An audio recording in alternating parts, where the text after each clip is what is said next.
আসসালামু আলাইকুম। আজকে আমি গুঁড়া মাছ রান্না করব। এটা আপনাদের সাথে শেয়ার করব। প্রথমে একটা পাতিলে তেল দিয়ে দিব। তেল একটু গরম হলে পেঁয়াজ, মরিচ, টমেটো, লবণ এগুলা দিয়ে দিব। এগুলা ভালো করে নেড়ে দিতে হবে। এগুলো একটু হওয়ার পর হলুদ, মরিচ, জিরা, ধনিয়া, গোলমরিচ, রসুন বাটা এগুলা দিয়ে দিব।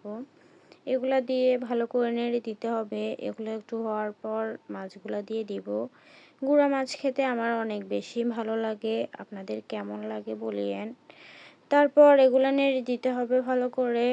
আর কতক্ষণ পরে একটু পানি দিয়ে দিব। পানি দিয়ে ঢাকনা দিয়ে ঢেকে দিব।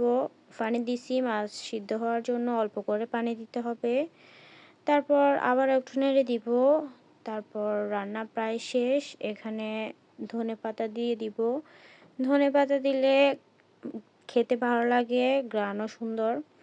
তারপর দেখেন রান্নাটা হয়ে গেছে। রান্নাটা দেখতে কতটা সুন্দর হয়েছে। খেতে অনেক বেশি মজা হয়েছিল।